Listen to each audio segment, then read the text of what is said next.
Penasaran apa aja skill-skill yang dibutuhkan untuk menjadi seorang content creator?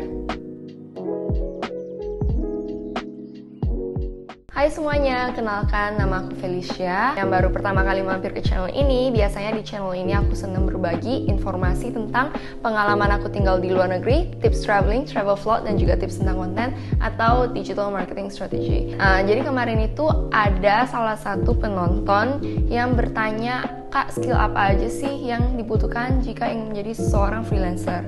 Cuma kan freelancer itu kan cakupannya luas ya. Tapi karena aku tuh biasanya freelancing itu lebih ke arah kalau nggak menulis artikel SEO atau di handling social media, kurang lebih ya kayak content creator gitu lah ya. Aku bakal sharing 7 skill yang kalian perlukan jika ingin menjadi seorang content creator. Yuk tonton terus. Hal pertama yang kalian perlukan jika ingin menjadi seorang content creator adalah skill dalam melakukan riset. Jadi contohnya kalian riset dulu target audience kalian itu siapa, terus melakukan riset. Contohnya kalau kalian pengen nulis artikel ya, atau membuat konten di Instagram, kalian riset dulu kan sebelumnya materinya gimana, atau ide kontennya itu seperti apa. Ada juga yang namanya riset keyword. Kalau kalian pengen bikin tulisan di blog atau pengen bikin konten YouTube, itu tuh harus tahu keyword apa aja yang di search oleh orang lain. Atau kalau kalian mainnya di Instagram, TikTok gitu kan, ada yang namanya riset hashtag juga. Sebenarnya ada banyak tools yang bisa membantu kalian untuk melakukan riset hal-hal ini. Itu tuh mungkin nanti aku bakal bikin di video yang terpisah ya, tentang tools apa aja yang digunakan oleh content creator. Jadi kalau kalian tertarik, kalian bisa subscribe YouTube channel aku. Nah, cuma aku bakal sharing nih cara yang paling mudah untuk melakukan riset itu sebenarnya adalah ngelihat langsung ke kompetitor kamu. Atau kalau kalian itu adalah seorang content creator gitu ya, kalian tuh bisa ngelihat creator-creator lain yang berada dalam satu niche gitu ya, biar kalian bisa mencari inspirasi dari mereka. Konten apa sih yang mereka bikin? Contohnya kalau kalian pengen menjadi seorang creator di bidang yang membagikan tentang tips-tips financial gitu ya, kalian bisa mencari creator-creator lain yang juga buat konten yang sama dan mencari inspirasi. Asalkan kalian nggak niru nggak apa-apa ya, soalnya gimana pun konten yang beredar itu kan sebenarnya konten yang didaur ulang kembali. Jadi kalian bisa amati, kemudian bisa tiru tapi dimodifikasi lagi. Oke? Skill kedua yang kalian butuhkan adalah skill menulis. Contohnya misalnya kalian pengen bikin YouTube, kalian kan harus nulis dulu skripnya terlebih dahulu. Atau kalian pengen menulis artikel blog, itu tuh kalian harus paham gimana cara bikin artikel yang SEO friendly. Sebelumnya aku udah bikin video tentang gimana sih cara menulis artikel yang SEO friendly. Nanti setelah kalian nonton video ini, kalian bisa cek video tersebut agar lebih tahu ya gimana cara membuat artikel khususnya untuk blog. Nah, selain itu ada juga yang namanya copywriting. Copywriting ini sedikit berbeda karena ini lebih gimana caranya kamu mengkomunikasikan brand atau produk kamu itu ke audience.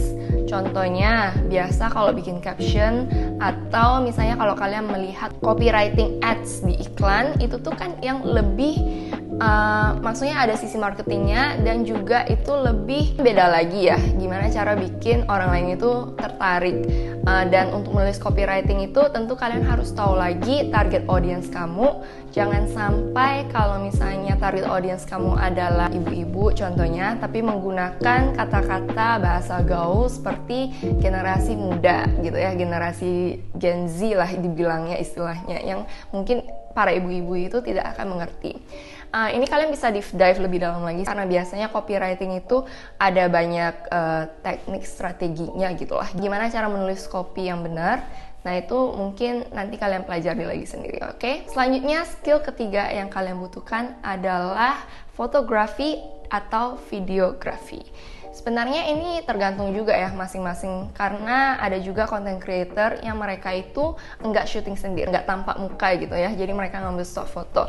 Cuma kalau kalian pengen menjadi content creator, contohnya misalnya di traveling gitu ya, konten-konten travel, tentu kan lebih baik kalau kalian bisa syuting sendiri. Yang penting itu yang standar-standar aja sih, asalkan kalian tahu basic knowledge-nya gimana cara contohnya mengambil foto yang baik. Jangan ngambil foto yang backlight gitu ya dari sinar matahari di belakang, karena itu bikin muka kalian itu lebih gelap. Atau komposisinya itu yang benar, jangan mereng atau jangan gimana gitu. Selanjutnya skill nomor 4 adalah skill designing dan editing. Balik lagi, ini udah ada banyak tools di luar sana, baik di handphone atau di komputer, laptop yang bisa kalian manfaatkan.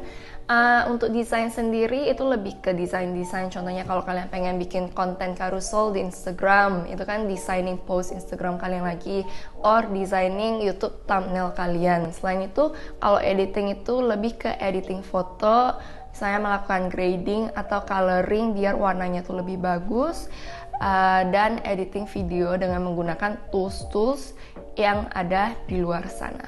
Nah, skill nomor 5 ini cukup penting ya. Itu tuh adalah mengetahui cara kerja platform social media atau mengenal tentang algoritma masing-masing media sosial. Misalnya kalian tuh mau fokus di Instagram, kalian berarti harus tahu gimana sih cara kerja Instagram. Algoritma Instagram tuh kan selalu berubah-berubah. Contohnya yang baru-baru ini tuh mereka tuh fokus banget di Instagram Reels, jadi video-video pendek gitu yang bakal lebih di-push oleh Instagram. Kalau kamu mau mainnya di YouTube, algoritma YouTube ini beda lagi, karena video-video di YouTube itu lebih panjang, itu bakal lebih berpengaruh ya. Terus blog ada juga algoritmanya, atau TikTok bagaimana. Kalian pelajari lagi algoritma masing-masing media sosial yang kalian gunakan. Selain itu, kalian juga kalau bisa punya skill dalam membaca insights atau analytics. Karena balik lagi kan setiap media sosial atau setiap platform itu mereka punya analyticsnya tersendiri. Contohnya, audiens kamu itu demografinya gimana? Apakah banyakkan perempuan atau laki-laki? Atau umurnya di berapa? Kalau di Instagram bisa ngelihat jam-jam aktifnya itu di mana.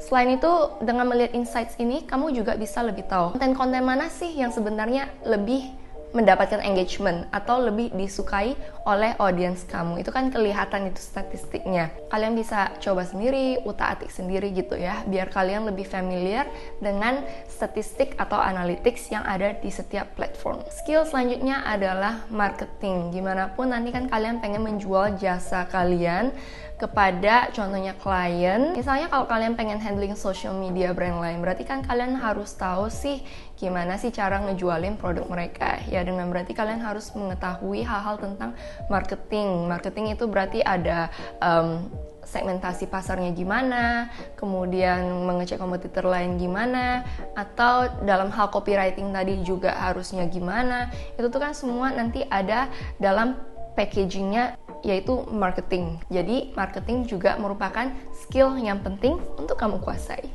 Yang terakhir adalah time management atau skill untuk mengatur waktu. Jujur, hal ini mungkin kedengarannya tuh gampang banget, tapi sebenarnya itu yang paling sulit dilakukan. Gimana caranya kita tuh lebih konsisten dalam membuat konten. Nah, untuk ini biasanya sih dari awal itu kita udah buat yang namanya konten kalender. Kita planning lah, misalnya kita tuh pengen posting berapa kali seminggu, terus topik-topik apa aja, konten-konten apa aja yang pengen kita post itu harusnya udah disusun sebelumnya gitu. Apalagi kalau kalian itu juga adalah karyawan gitu ya, jadi konten itu masih sebagai sampingan, itu harus pinter-pinter lah ngatur waktunya itu gimana. Oke, kurang lebih itu aja 7 skill yang bisa aku bagikan jika kamu ingin menjadi seorang content creator. Ada yang kurang nggak ya? Kalau misalnya ada yang kurang, kalian bisa tambahkan lagi di kolom komentar. Nah, seperti biasa, jika kamu ngerasa video ini bermanfaat, please nge-like video ini, dan kalau pengen mengetahui informasi lainnya tentang seputaran konten, kalian bisa subscribe YouTube channel aku. So thank you, dan nonton dari awal sampai habis. Kita ketemu lagi di video lain. Bye bye.